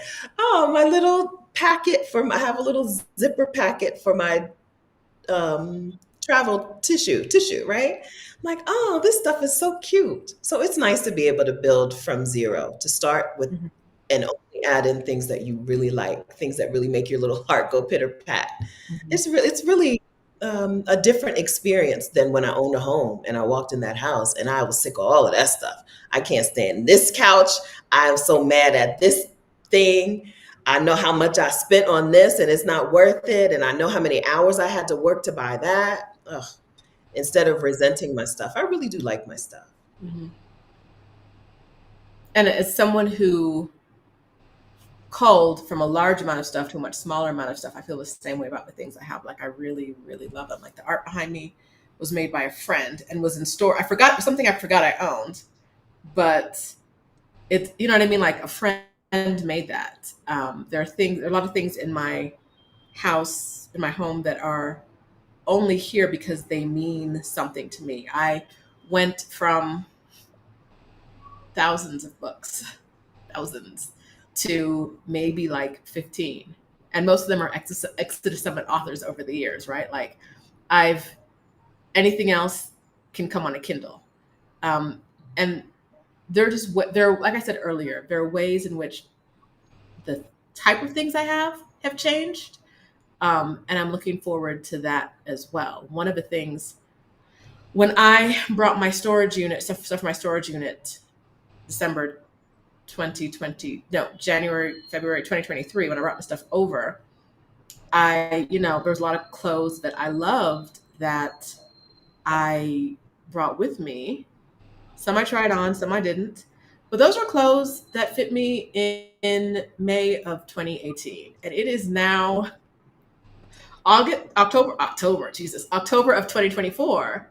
And I was in my 30s then, and I'm in my 40s now. These clothes do not fit. And one day I'm not going to feel bad about getting rid of these jeans that I cannot get into. I'm not there yet, but like, I know that I have to get there. And just being perfectly honest, part of my struggle now is that I have, especially with like clothes, I have clothes I love that don't fit me, which puts me in a position of I don't want to get rid of them because I love them. Also, I'm not looking for therapy or feedback on this. Thank you. I am where I am. I appreciate it. I have clothes that I love that I don't want to get rid of, but I also don't want to go shopping because my closet is full. But these clothes that I love don't fit me. So like trying to get dressed every time I don't put on clothes that often. But today they were drawstring pants because nothing else fit. Like, okay, that's all we got.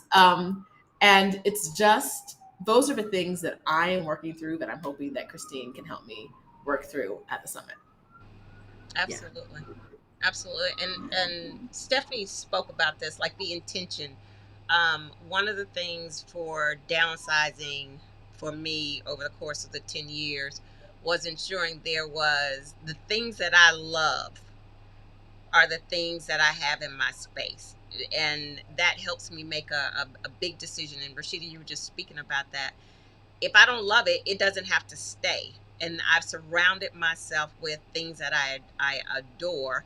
And it helps in the downsizing process and not having so many things. Like what Stephanie was also saying is I can see the things. I can recognize, like you said, the figurine that you have. You can spend time with those things just versus the multitude of things that just ends up kind of being more overwhelmed. You are more in tune with the things that are in your space. Yeah. Yeah. I've been a person who went from like liking to collect things to liking to have one representative. Mm-hmm. I don't know if that's really what a talisman is, but I think that's what a talisman is. It's one thing that represents all of the things. So I've been able to get rid of a lot of things because I keep one rep, right? Take one representative with me. And that's been a helpful thing, not having to keep all of it. I used to collect refrigerator magnets. That used to be my thing for travel, right? Bring home a magnet or 3 or 4, And I have a refrigerator magnet, even though I don't have a refrigerator. And I don't even, when I get into an Airbnb, I don't even put it on the refrigerator because I'm afraid that I'm going to leave it, right? But I have one refrigerator magnet. This is a representative for all of those magnets that gave their lives for me in the past. One thing to represent the others has been one approach that's been kind of helpful for me. Yeah. Refrigerator magnets for me have become the thing that I do collect from travel. Like before it would be a bigger thing, but now because I have a home base and a refrigerator, that is how I keep up with my travels, with a magnet, something small. Yes. Yeah. Mine is jewelry. Mm-hmm. Yeah. I collect jewelry. Sitting here today, I found something on my desk that I'm going to get rid of. I have a paperweight that I brought with me from the storage clean out. And I don't have any paper on my desk. Like what? I don't need, like back in the day, right? This paperweight made sense 10 years ago. But now I don't even have a printer. I don't need a paperweight. I also want to say that I have a set of coasters on my desk. I think I have 4 or 5 sets of coasters in this apartment. I don't have a coffee table. Okay. I'm either working at my desk, I'm in the living room, and a drink is like on the floor next to me, or I'm drinking in the kitchen. Like I don't need 4 sets of coasters. So, but like the handmade ones I got in Cuba, you know what I mean? Like those are the things where I'm like, because I collect things around the world. And that's, like I said, Christine got to come in here. Maybe we need to have a private session. I don't know. I need a bonus or something. I feel like you're doing some of the work already, the practicality, like you just had some revelations around the practicality of keeping those things. And it doesn't make good sense. No, but like the coaster realization I had a year ago, but I still have all the sets of coasters. Like realizing, see, that's the difference. Taking the action. I realize some things don't make sense, but like deciding which one I'm going to get rid of and then getting rid of it, or like passing it on in some way, is the step I don't want to take. I did get rid of some clothes the other day. Okay. Stephanie had a great suggestion about giving stuff to my cleaning lady that after, I think a year after hearing it, I actually took. Okay. So that happens. Better late than never. Oh, can I give you a coaster suggestion? No, thank you. Can't you just? I would appreciate it if you did not give me your advice. Thank you. Can't you just keep one of each set? One of each. You see how I said I didn't want your advice, and then you continue to give me your advice. Jewel, can we block her? You're welcome. Can we block her? It was the representative thing. I kind of saw where she was going with it, but it did contradict with what you said about unsolicited opinion. So we're just gonna have to. We're gonna. I did not even get where she was going, because what do you mean one of each set? They're sets, right? Like my brain didn't even take that in as like a possibility. It doesn't have to be a set. And she's saying it doesn't have to be a matchy set, but we understand you don't want the unsolicited opinion, so we're gonna let you hold on to all of your coasters until you come to. I thought if you started it with "Can I give you some advice?" then the person had to say yes. No, we saw decent. the comments. That Luxury Vagabond said you got to be prepared for someone to tell you no in the comments already. That is not what we gleaned from that, Stephanie. No. That is not at all what we gleaned from that. I didn't see that comment. I missed that. Watch the replay. Watch the replay. Watch the replay. Okay. That's not what we took from that. No. One thing I do want to call out, and Lakeisha called it out, it's worth highlighting how much Roshida and Stephanie have accomplished, even though they haven't completely transitioned to downsizing and gotten to a place where your possessions aren't an obstacle. So absolutely, I would like to call that to highlight that as well. That things aren't hindering you. Progress over perfection, right? Progress. Make some progress in a thing. You don't have to be perfect at it. Believe us. And there's so many different types that make the world go round. I am a person that wants a home base, right? And as long as I have a home base, whatever size it is, it's going to be filled, right? I'm not a person who wants to live out of a suitcase. I've done it. Yeah. I don't want, I can do it for short periods of time, but long periods of time, I'm not into it. I want plants. I want to feel like I have an anchor somewhere, and I recognize what an anchor is, right? I know it is keeping me in a place, but I personally want that. And so I don't look at my stuff as holding me back. I look at my stuff as bringing me joy. Mm-hmm. It's a little bit too much joy, and I know it. It's a little bit too much, but Christine's going to get me together. I know she is. Okay. Absolutely. I know she is. And I can relate to that, because I've always said I don't want to live abroad full time. I do want to always have my home base. My tiny house will always be my thing. Well, I don't want to use concrete always, but as I envision it right now, that's the way I need to be. And like you, there are certain things that I have to have that center me. And some of those things, like I even travel with, like in San Miguel, where I knew I was going to be there for 3 weeks. There were a couple of things like smells. I might take an air freshener, or something that makes home for me, that settles me, And so I can relate to that at 100%. We're gonna talk about what Jewel had in her suitcase a little later on, y'all. Maybe I'll come back for a second one. I don't even know what we're talking about. Your All that suitcase is stuff in only the this big. What could be in No. there? I walked into the kitchen and I was like, what has been Okay, happening? What is she's going talking. She's talking about my protein shakes, my packets. I think I had them in Costa Rica. My intention was not to go and be a social butterfly because I am such the anti-social butterfly. So I was going to be sitting in my space. I would be enjoying my protein shakes and exercising and doing all of the things. But then I got over there and was somebody I didn't even know, social butterfly. And so my packets were on the counter. That's what she's talking about. That And did I she? on? And she probably also eat cake also probably while she was there. She didn't get cake. No, I didn't get cake. Yeah. Oh, sorry. But Okay. can I tell you, I walked in the kitchen and there were like 20 protein packs, and I was She's like, "Oh, Jewel must have exaggerating. brought this here." She's I am not. You know I'm not. I Jewel must was have brought there them for here. 3 weeks. She was there for 21 days. 21 days and had 20 packets when I got there on like day Because 15 I of her was trip. distracted because people just kept trying to get me out to socialize, and you all know I'm not usually the social person, so that is why they were there.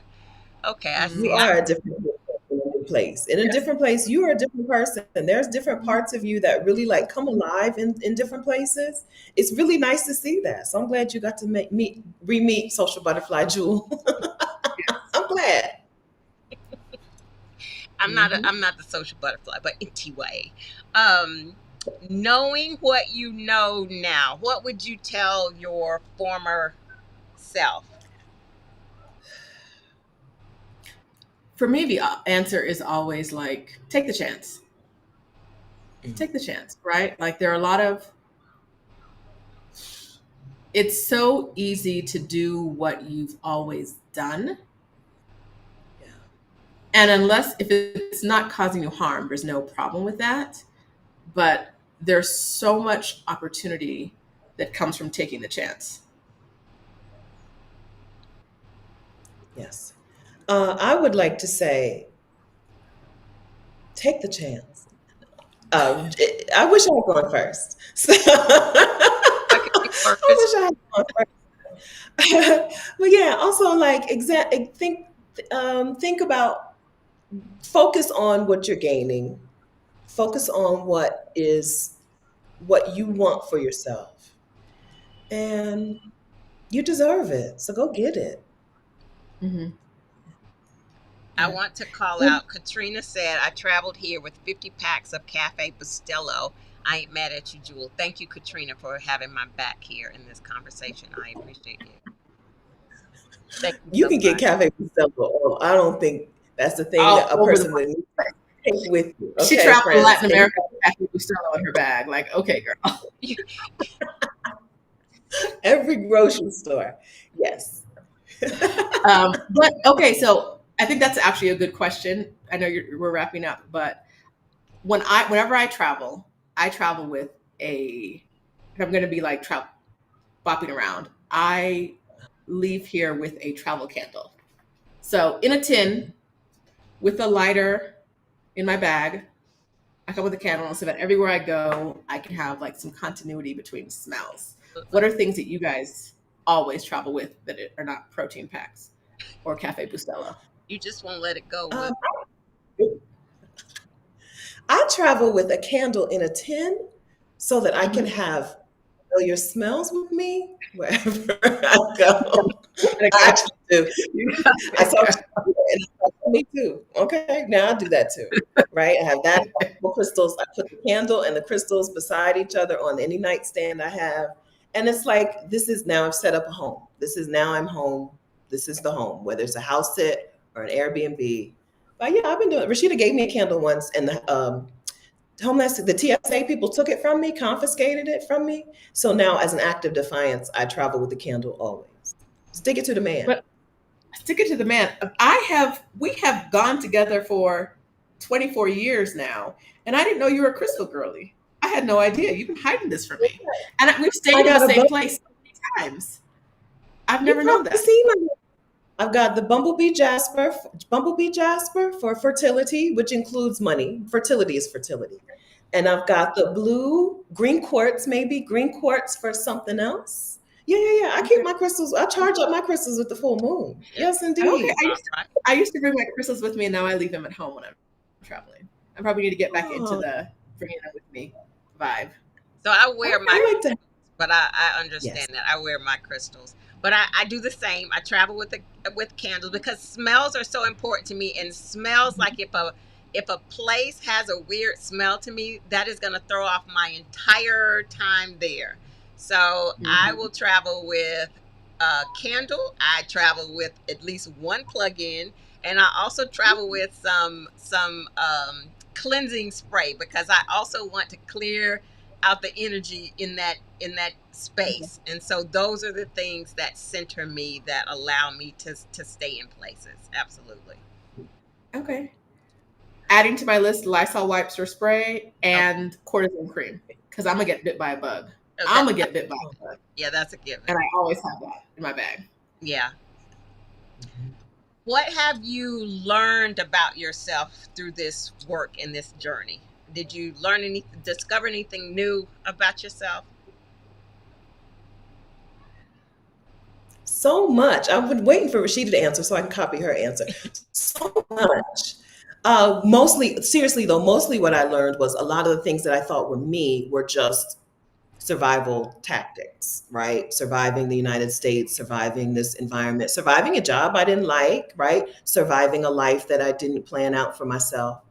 And I learned that a lot of the things that I thought were me were just things that I had taken on, and that I could also take them off, and that I could uncover a real version of myself. I could, an evolving and growing version of myself, a joyful and happy version of myself. Hmm. Uh, it's been incredible. It's been incredible. I was 41 before I left the country to travel full time. And I was not a whole person until after that, right? That point in my life is when I became a whole person with a whole life. And it's been incredible, amazing. I learned who I am when I'm not in survival mode and when I am like purely joy seeking. And that's not something we're typically allowed to do in the US. Did you say purely Especially joy seeking? I joy want seeking. to. Okay. I spend a lot of time just being like, what shall make me happy? Especially if I'm traveling to new places. It's not like, what are the things I need to see? What's on the list? Whatever cool restaurants. It's like, what shall make me happy? And sometimes what will make me happy is staying in bed all day.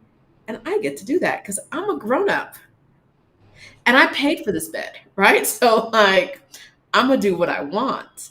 Um, and really living a life that centers on doing what I want, Hmm.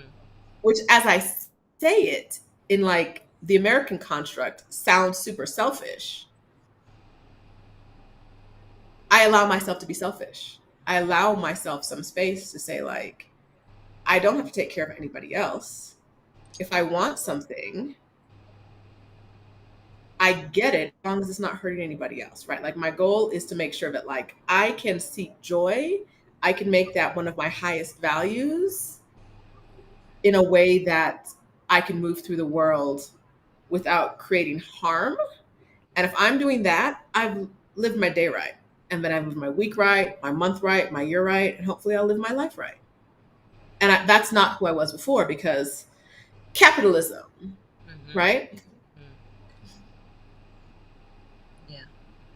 I my 3 weeks in San Miguel, I think are not I think I know are the is the longest time that I've traveled, been out of the country, and not had to work or focus on something. Usually it would be like maybe I was off for a week. And then some of the other time I've got to do some remote work because I've been a remote employee since I had been a remote employee since 2007. So I've been out of the country for that length of time, or I've traveled for that length of time, but not necessarily completely been able to focus on me or seeking joy like you said, Rashida. And there was a major difference for me in what that felt like, and the benefit to me, like just to my overall spirit. So absolutely I can understand what it is that you all are feeling full time, because it was major for me. I think it's really Yeah. hard to imagine shifting from I am someone who has a vacation and I'm going on my vacation, but I also have the work phone or the work computer and I got to check in every Right. once in a while, to every moment of this day is mine. Every moment of this day is mine is the most free you could be in the world. And when you start adding those days together, when it's not just one day, it's not just 5 days, it's not just 10 days, we start adding those days together, that's what changes your life. Yes. Yeah. Yeah. I had wondered. I am a book reader, but I have not felt settled enough. I think it's settled enough for quite some time to just really sit down and enjoy a book. Like my mind was always racing on something I needed to do, or not really focused on the book. And so in San Miguel, again, one of the things that came out and came up for me is I could just sit and read this book, and there was nothing else I had to think about or do or any of that. And the joy in that seeking of joy, the joy of that I have always gotten in reading, came back just in the being able to let go of the external things that had blocked out that joy. Mm-hmm. Yes. Yeah. Absolutely. Welcome. Welcome to the other side, friend. All right, and I So can't go when are you back. coming back? I, When are you coming back? When are we going on vacation again soon. without Stephanie? I I got to be responsible and work on figuring out moving my house, the financial piece of that, but soon. And I've shared, and I'll share it again. So much of my ability to move about like this is because of my downsizing process and because of my tiny house, and that is such a big Mhm. piece of my joy in creating that life that allows me to move in that way. It's amazing. Absolutely. Absolutely. Yeah. Can you tell us about findtinyhouseparking.com? Tinyhomeparking.com? Findtinyhouseparking.com. Absolutely. So that is, thank you, Stephanie. Stephanie is always going to push me into talking about some work that I'm doing my work, and Rashida's eyebrows are going to do it. So if Stephanie is going to say it, and then Rashida's eyebrows are going to, just like they're doing right now. Um, so yes, a lot of the work that I have done in the tiny house movement, and as I've wanted Black and brown folks to experience the tiny house movement, the main challenge that the tiny house movement overall faces is, where can you put a tiny house on wheels, because they're not legal in so many places.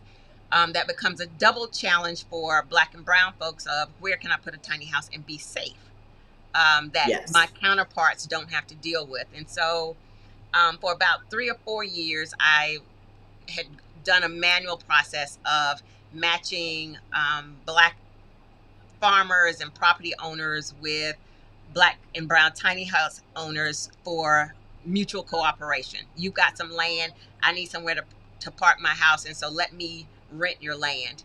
And then I just recently developed an app, and it is open to everyone, not just the Black and brown folks. It's open to everyone, that allows property owners to list their property that they have available for tiny house parking. It allows tiny house owners, future and current, to go in and list their needs for tiny house parking, and it allows that matching. The property owners can search for the tiny house owners, and vice versa.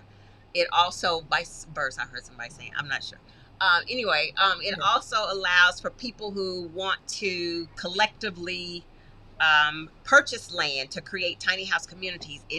There's a conversation opportunity, connection opportunity for those people to gather other like-minded people to be able to have those conversations and seek each other.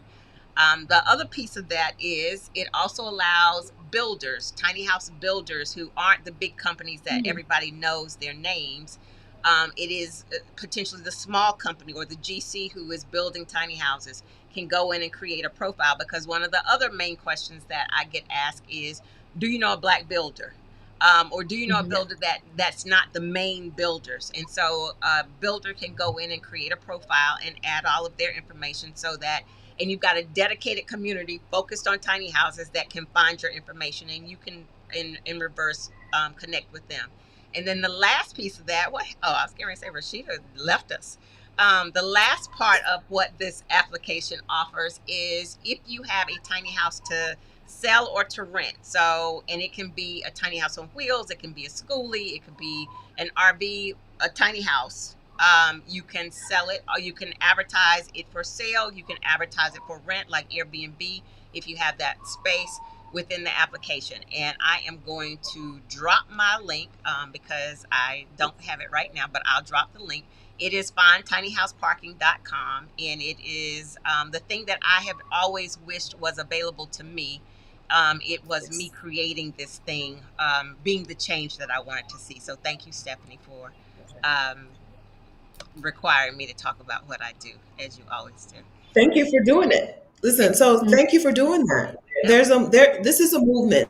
There's a movement of Black women saying, here's how I'm gonna live my life. Okay, I know what you think I should do, but here's what I'm gonna do, because I want the more joy, right? I want the more of the things that I want in my life. absolutely. So thank you very much for creating that. It's going to helps it's going to create it's going to make this so much more doable for so many more people, for so many more Black women, and for their families who don't have to now start from zero, right? Absolutely. Don't have to worry about, well, how do I make sure I don't get swindled? How do I make sure all the stuff. All the So stuff. thank you very much for doing that. Absolutely. Thank you. So, talk to us again about the Exodus Summit and why Black women need to be there. Stephanie's got to go first. I'm tired of her copying me. Exodus Summit is online October 11th through 14th. And in Exodus Summit 2024, you're going to get answers to your questions about moving abroad, or you're going to find solutions to the problems about moving abroad. Whether your time abroad is a few weeks, seriously, it can be a few weeks, or it can be for good. Jewel just told you about how transformative 3 weeks in San Miguel de Allende, Mexico was for her, right? Get yours. Exodus Summit sessions are going to help you understand how to do this. Like, there's 7 steps to moving abroad. There's 7 steps, okay? It's not some grand mystery. It's not some riddle to be solved. It's something that other people can help you with. If you're tired, right? Or if you need to go now, if you know you need to be out of this country soon, Exodus Summit will help expedite this for you. You'll also love the community. Exodus Summit, we are the women of Exodus Summit. You're going to love the community, and you're going to love the way that we get together, learn, and also, commune with each other, have fun together. Yes. You're going to love the Women of Exodus Summit. We are the Women of Exodus Summit, but we are not the only women in Exodus Summit. So even if you don't love us, which I can't imagine, How? but even if How? you don't, how? How is that even Who? Even if you don't love us, there are a lot of women in the community that you will love. It is the most loving Black community of Black women it's the most loving community that I'm in on the internet. It is full of Black women who want you to succeed at the thing that you want to do, not the thing they want to do. They don't want to talk you into the thing they want to do. They don't want to tell you that the thing you're doing is wrong. They want to support you with the thing that you want to do, the place you want to go, for the length of time you want to be there. If you want to stay in the US, but you want to do something differently, these are the women who are going to support you. We've got a bunch of them tonight here in the comments. Appreciate you guys for showing up. Always showing up, always supporting, not just us, but our whole community of women around the internet. So you want to be there. absolutely? Use Jules' link, please. Use Jules' link. As she told you, it's an affiliate link. Use her link so that she gets a commission. It's a way for you to say thank you. I appreciate this place that you've made for us. So use her link to register for Exodus Summit. It's very soon. October 11th is sooner than you think it is. You're just absolutely. making that date up. That's not a real date. It's not on my calendar. It's very soon. We hope you'll be there, Roshida. We do hope you'll be I there. have rejected time and dates. I told you this already. Time means nothing. So Okay. I'll let you all we'll hash that see. out. Okay, my last question. I was trying to scroll the questions to see if there's anything that we should address. So there was one question for you, Rashida. Would you be able to co-live? I did see that question. Do you co-live, and would you be able to co-live? I co-lived for a little while when I first moved here. I really like to be alone. And so when I was co-living, I was living in an apartment that had a living room. Was there a living room? 2 bedrooms, 3 bedrooms. I don't think it had a living room. There was a living room in the apartment upstairs. We had access to a living room in the apartment upstairs. 3 bedrooms and a kitchen. I had a bathroom in my room. So it was like living with people that I never saw, and I didn't get to choose the people. But like either I was in my room, right, or I was out of the place. So there wasn't so much living. I didn't get to choose the people. It was just like the company. There was a room in this place, and this company put me in there. And one was a man who brought women to the apartment. Sounds fun. Yeah. And they were my other co-livers were younger. So when I say there was a man who brought women, I mean I was in my almost 40 and he might have been like 23 or 25. So the women he was bringing were like, 18, 19, 20. It wasn't exactly for me because like I said, there's no public space except the kitchen table. And so it wasn't a great situation for me. That specific. That That specific thing. Yes. Yes. But there could be situations that would be better. I can envision situations that are better, but that specific one that I've done before was not a long-term situation. It wasn't bad. It just like I did it for 6 months and didn't like hate it. It wasn't like I've hated some living situations before. I didn't hate that one. It was just like it didn't feel like co-living. I would pass someone on the way out of the apartment. Yeah. And then go back to a room that had a desk and that was it. And I just didn't, There was the like-mindedness that was missing. Yes. Yeah. The random 18-year-olds that I would find in the kitchen in the morning, there was no like-mindedness happening there. Not a lot to talk about to relate to them. I got that. No. Yeah. No. Yeah. One other question I'll ask. So, Dr. O is asking, is clutter a U.S. issue or do other cultures have this struggle? What are your thoughts? I've seen storage units in Mexico and Australia. That's how I would judge, right? I've seen self-storage units in those places. So I'm assuming that there is some version of it in a lot of places. The way the US operates, the way the United States does things, a lot of people try to emulate it, even when it doesn't make sense, right? I'm like, I don't know. Like Australia, it doesn't make sense to have storage units in Australia. It's a very spread out place. Just have a garage. I don't know. So yeah, I've seen self-storage units in other parts of the world, but not to the extent, not like it's not going to be on the US's level. I don't think. So somebody's saying I'm dropping another link for the Fine Tiny House Park, and something is happening with my link. Me and Stephanie were talking about this. So there's another link for you right there. I'll go. Say it, Jules. Cooperativecommunities.org. Yes, cooperativecommunities.org. Yeah. My Fine Tiny House Parking, it's got some challenges, but we'll work on that. Thank you for sharing that. Katrina is saying her definition of co-living is a tiny house on a shared piece of land, which Cooperative Communities is going to help Katrina find that. So yeah, thank you, Shelley, for calling that out. Yvette Boone creates. Thank you so much for your compliment earlier. I saw that. Thank you. I appreciate that. All right, We agree. thank you. My last question, ladies. What would be the title of your autobiography? Oh, I have a memoir title called The Traveling Spinster Show. Okay. Like I've made a book cover for this book. I have not written the book, but I do have a book cover that I made. That's what I would call myself. I've been all over the world, and people have asked me all over the world, "Where's your husband? Where's your partner?" In the Philippines, "Where's your companion?" So I've enjoyed being a traveling spinster. It's been a really, really nice life. I recommend it because what happens when women ask you that question and you say, "I don't have one," they say, "Good for you." Mm, All over the world, I've had women stop me, ask me that question, and then be like, "Good for you." So I would call mine the Traveling Spinster Show. all right. Thank you. I look forward to that one. Rashida. Okay, thank you. I was Rashida. saying I've never thought about that, so I don't have an immediate answer like Stephanie does.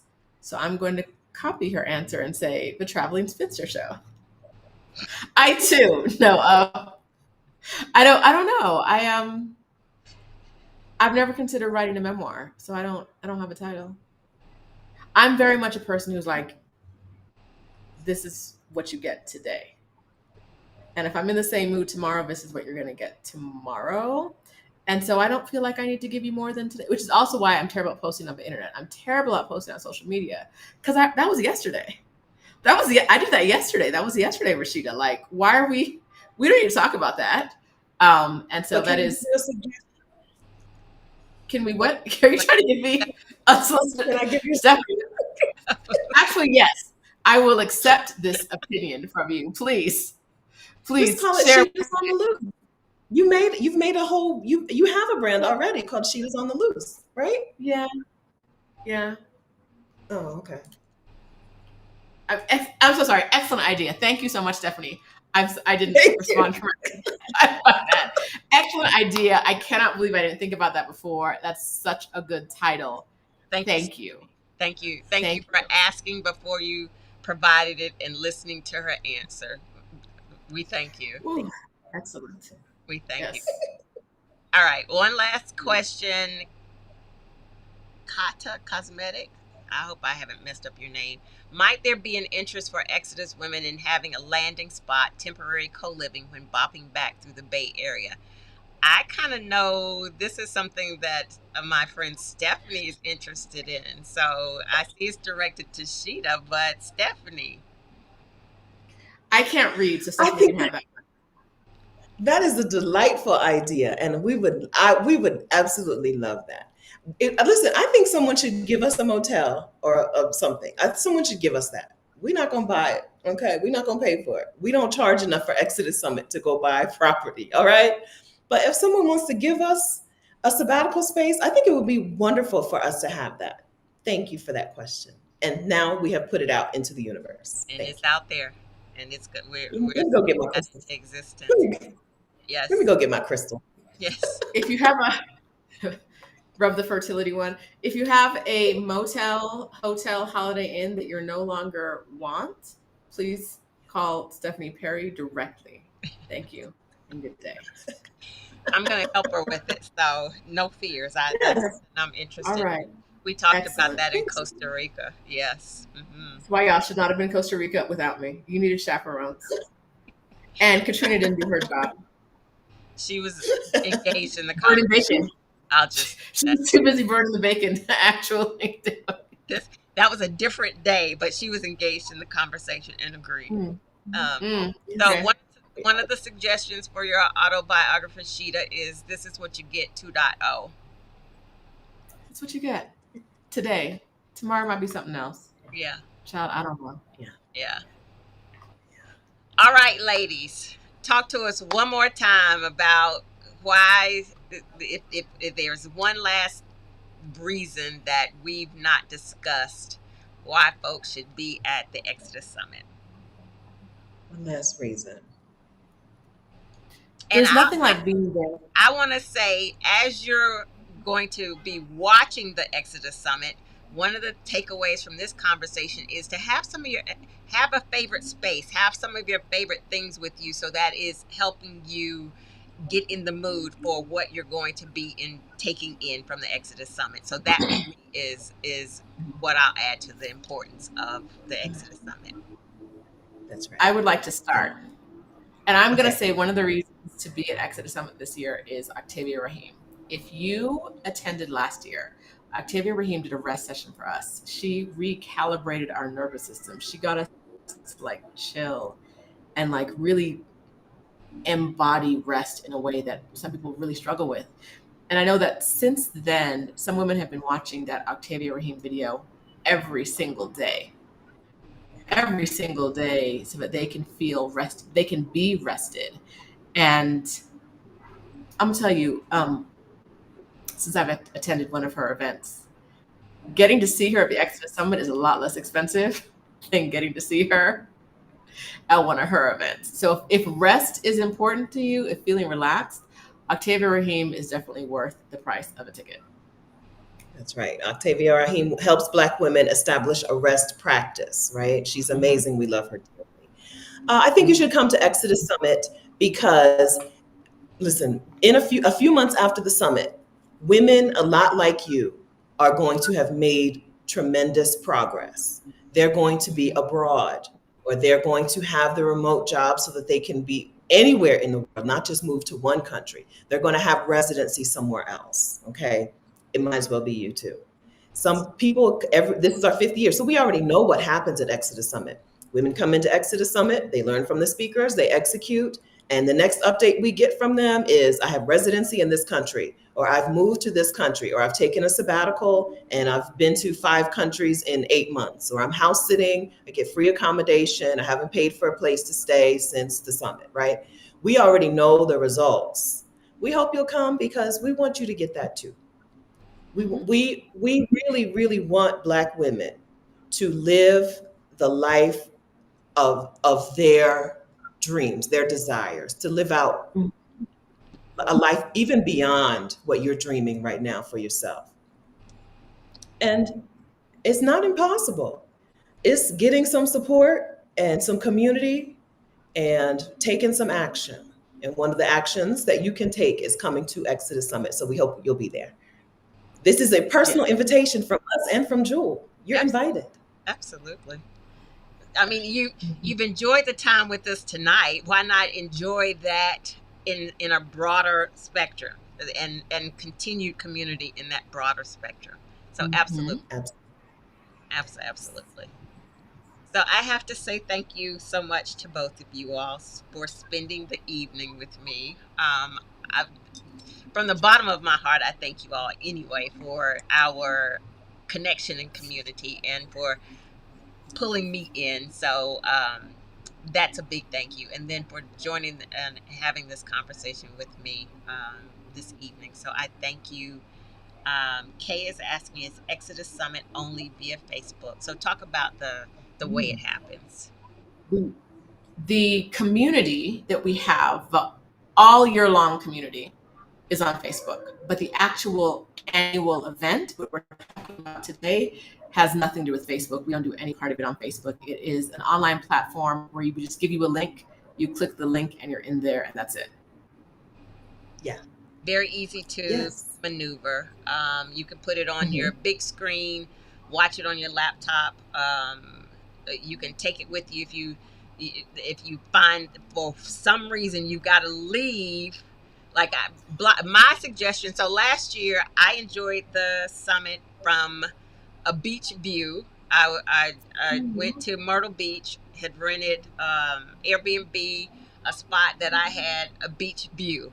Now, when I got to her house, she, for whatever reason, had not set up the house the way I felt like it should have been set up so that I could enjoy the summit. So I rearranged her whole house.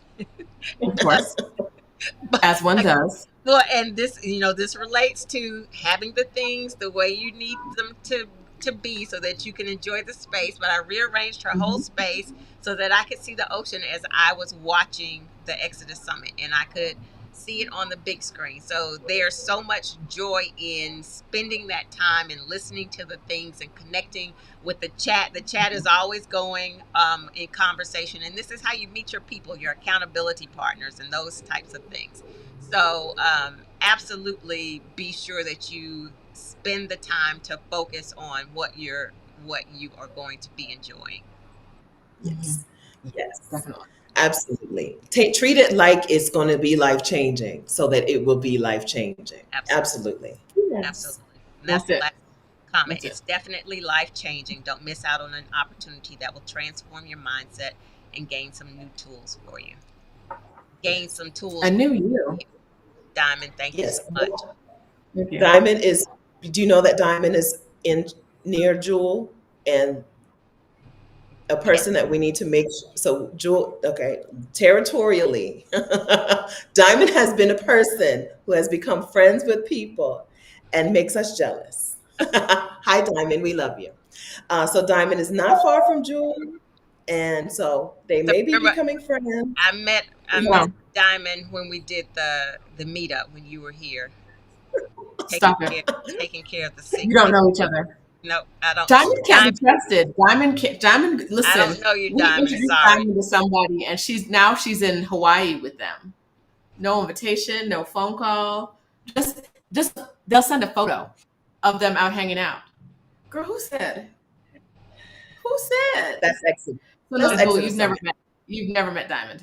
Nope, That's never. a Don't thing that even we know do. her name. Sorry, Diamond. Mm-mm. I had to throw you under the No. bus. All right, ladies.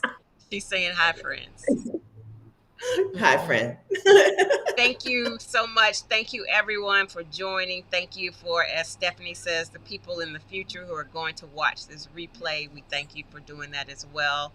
I got to figure out next Sunday because next Sunday is Exodus Summit. I don't know if I'll be on next Sunday for my thing. I'll figure that out and let the Soul Collective know.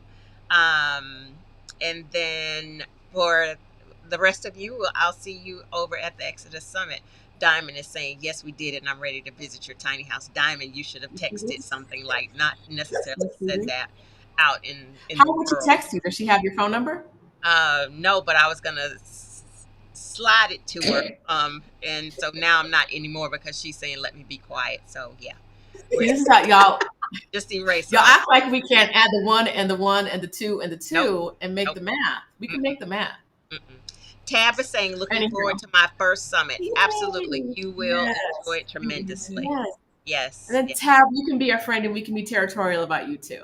Yeah. Mara's our yes. Yes. There, Yes. that happens. This was Michelle is saying this was an excellent live conversation. Not one, but three beautiful Black queens united, helping other Black queens get it together. Thank you so much. Absolutely. Thank That you. is what we Thanks. that is what we enjoy doing. We want all of us to win. So absolutely. Yes. All right. Everybody can win. Soul Collective, thank you for the folks who joined that don't normally join. I hope I'll see you. Be sure to subscribe to my channel, cut on the notifications so that you can come back because we're always having good conversation over here as well. So don't just be the one-time visitors because I had Stephanie and Roshida. Make sure you come back. And Come back. We love them. exactly. And enjoy some of the other conversations that we have. All right. Good night, good folks. Have a great, again, I was going to say have a great week because I was thinking it's Sunday, but it is Saturday. So enjoy the rest of your weekend and we'll talk to you all soon. Good night. Bye. Thank you. Good night. Thank you so much, Jewel. Thank you.